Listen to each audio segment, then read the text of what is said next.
Hello friends, আজকে আমি আরেকটি ভিডিও নিয়ে তোমাদের কাছে উপস্থিত হলাম। এই ভিডিওটি হলো কচু। আজকে আমার ছেলে কচু নিয়ে আসছে। এই কচুটা আমরা রান্না করব। হ্যাঁ, তো এটার উপরের অংশটা দিয়ে আমি শাক বানাবো। এই যে উপরের অংশটা কেটে নিয়ে আসছে, মানে বড় তো এই জন্য কেটে নিয়ে আসছে। হ্যাঁ, এটা দিয়ে শাক বানাবো। আর এটাতে অনেক কিছু খাওয়া যায়। এই অংশটা দিয়ে আছে, সামনের অংশটা এটা দিয়ে আমি ভাজা বানাবো, আর পিছনের অংশটা দিয়ে সবজি বানাবো। তাই আমি কি করে বানাই তোমাদেরকে দেখো। এই যে বন্ধুরা, আমি কিছুক্ষণ আগে তোমাদেরকে দেখিয়েছিলাম না কচু শাক। এই যে শাকটা, এই শাকটা আমি কেটে ধুয়ে নিয়ে আসছি। আর কচুর ফার্স্ট পোর্শনটা দেখিয়েছিলাম ভাজা করব, এটাও আমি ছিলে ধুয়ে নিয়ে আসছি। আর কচু শাকে অল্প চানা দেবো, তাই নুন দিয়ে জলে বয়েল করেছি। আর এই কচু শাকটা আমি এরকম করে কেটেছি, বটি দিয়ে কেটেছি আমি। তোমরা ইচ্ছে করে দাঁড়িয়েও কাটতে পারো। আমি এরকম করে কেটেছি, কেটে ছেলেছি। এই যে এরকম করে কেটে দিয়ে তারপরে আমি ওটা টুকরো টুকরো করে ধুয়ে নিয়ে আসছি। এখন ওটা অল্প বয়েল করে নেব। বয়েল করে জলটা ঝরিয়ে তারপর শাক বানাবো। এই যে এরকম করলেই হয়ে যায়। একদম কচি তো, নরম একদম। এরকম করলেই হয়ে যায়। এরকম করলে বাস, এরকম করে কেটে দেবে। এরকম করে হাফ করে কেটে দেবে, তারপর সাইড করে কেটে দেবে। এই যে হয়ে গেল। তারপর পিস পিস করে দিলে হয়ে গেল। হ্যাঁ, এরকম করে আমি কেটেছি, কেটে ধুয়ে নিয়ে এসছি। কেটে রাখা কচুগুলো যে দেখিয়েছিলাম তোমাদেরকে, এগুলো আমি বয়েল করে রেখেছি। এখন বেসন দিয়ে ফ্রাই করে নেব। আর কচুর শাকগুলি যে দেখিয়েছিলাম, পাতাগুলো ডান্ডিগুলো, এগুলো আমি বয়েল করে রেখেছি। এগুলো এখন শাক বানাবো। আর শাকে দেওয়ার জন্য এই যে চানাগুলো হলুদ আর নুন দিয়ে তেল দিয়ে ভেজে রেখেছি এখানে। এখন আমি ভাজাগুলো করবো, তোমাদেরকে দেখাবো। এই যে এখন বেসন দিয়ে ওগুলো মেখে নেব, মেখে ভেজে নেব।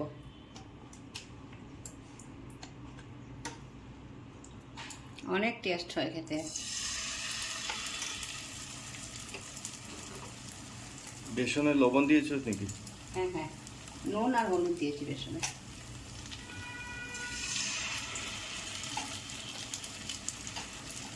কচুগুলো কেটে রেখে দিলে আবার অনেক সময় কী হয়, অল্প ভালো ভালো হয়ে যায়। তাই তাড়াতাড়ি করে বানিয়ে নিতে হয়।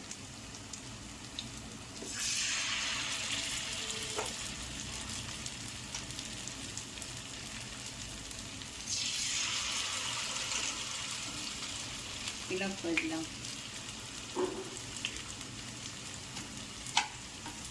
আর হবে না, না 4 পিস দিয়েছি। আর এক পিস হবে নাকি? দিয়ে দাও।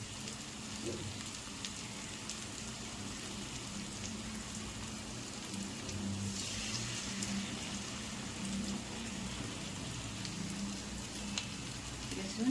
হ্যাঁ, একবার উল্টে দিচ্ছি। একটা সাইড হয়ে গেছে। বাহ, সুন্দর হয়েছে। সুন্দর হয় তো, টেস্টিও হয়, খেতেও টেস্টি হয় না।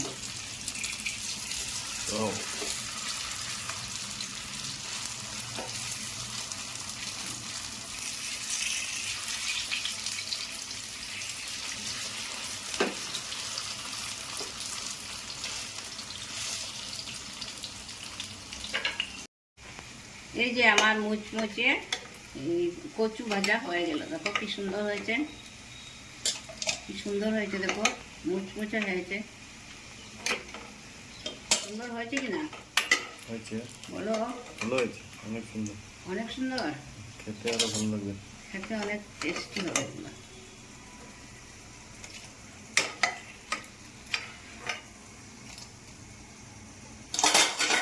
এখন আমি বাকিগুলো দিয়ে দিচ্ছি।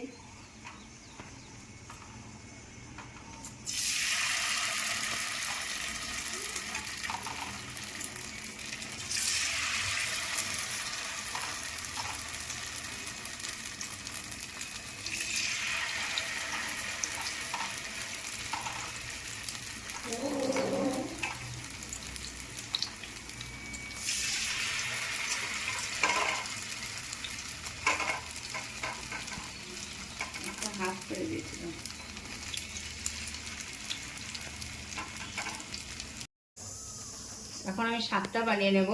তেল গরম হয়ে গেছে আমার, অল্প ঘি দিয়ে দেবো হচ্ছে, খেতে টেস্ট হবে। অল্প ঘি দিয়ে দিলাম। এখন একটা শুকনা লঙ্কা দিয়ে দিলাম, তেজপাতা দিয়ে দিলাম,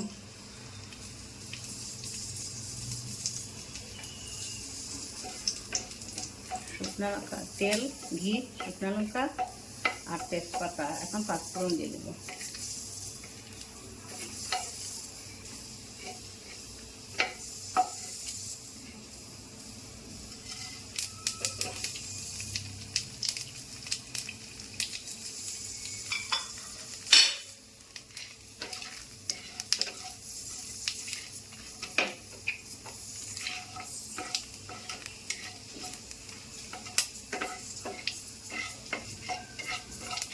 ফোড়ন কালো হয়ে গেছে নাকি না হয় না, এখন হয়ে যাবে। বেশি কিছু লাগে না তো, খালি বেশি কিছু লাগে না তো, শুধু নুন আর হলুদ দিয়ে সব হয়ে যায়। আমি একটু সময় ওটা উঠিয়ে রাখছি শুকনো লঙ্কাটা। এখন আমি কচুগুলো দিয়ে দেবো। কচুতে নুন আর হলুদ দিয়ে দিচ্ছি। শুকনো লঙ্কাটা কেন উঠিয়েছো? যদি ভেঙে যায় তাহলে একটা আবার ঝাল হয়ে যাবে, তাহলে ও খেতে পারবে না, কোনো খেতে পারবে না, ও ঝাল খায় না। দিয়ে রেখেছি। যাদের ঝাল খাওয়ার ইচ্ছা বা ভালোবাসেন যারা ঝাল, ওনারা কাঁচা লঙ্কাও দিয়ে খেতে পারবেন। কাঁচা লঙ্কা, শুকনো লঙ্কা সব কিছু দিয়েই খাওয়া যায়।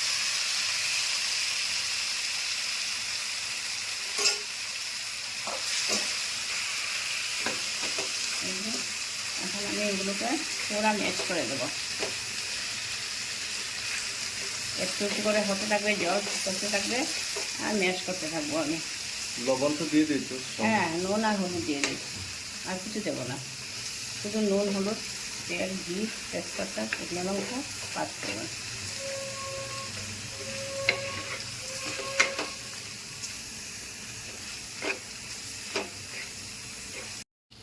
দেখো শাকটা কত সুন্দর হয়েছে না? সব ম্যাশ করে দিয়েছি আমি। হ্যাঁ, ম্যাশ করে দিয়ে জল সব শুকিয়ে নিয়েছি।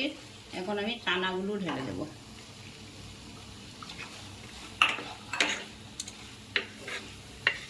ভেজে রাখা চানাগুলো বয়েল করে নুন আর হলুদ দিয়ে ভেজে রেখেছিলাম, চানাগুলো দিয়ে দিলাম। আমার শাক রান্না হয়ে গেছে। হ্যাঁ, এভাবে কচু শাক রান্না করে খেলে ভীষণ টেস্টি হয়, ভীষণ টেস্ট হয়। অনেক সুস্বাদু জিনিস এগুলো, কিন্তু বানাতে অনেক টাইম লাগে, একটু ধৈর্য সহকারে বানাতে হবে। কাটতেও টাইম লাগে, বানাতেও টাইম লাগে। কেমন হয়েছে দেখতে? সুন্দর হয়েছে। সুন্দর হয়েছে না? সব ম্যাশ করে দিলাম। দেখো এখন সব ম্যাশ হয়ে গেছে। আগে গোটা গোটা ছিল না, এখন সব ম্যাশ হয়ে গেছে।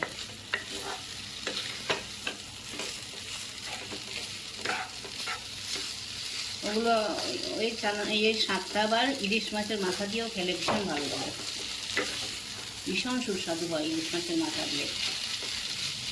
আমি আজকে নিরামিষ বানালাম ঘি দিয়ে। এই যে বন্ধুরা, তোমাদেরকে দেখিয়েছিলাম কচু, সেই কচু দিয়ে আমি শাক বানিয়েছি উপরের পাতাগুলো দিয়ে, আর তারপরের অংশটা দিয়ে আমি ভাজা বানিয়েছি, ভাজা করেছি। আর আমাদের জন্য দুপুরবেলার মেনু অমলেট করে ডিম রান্না করেছি। এই আজকে আমাদের দুপুরবেলার মেনু। আজকের দিনে এখানেই ভিডিওটা শেষ করলাম। হ্যাঁ, আমার ভিডিওটা তোমরা ফেসবুক থেকে দেখলে ফলো আর শেয়ার, লাইক করে দেবে। আর যদি ইউটিউব থেকে দেখো তাহলে সাবস্ক্রাইব, শেয়ার আর লাইক করে দেবে। তাহলে আজকে এখানেই বিদায় নিচ্ছি। Tata, bye bye.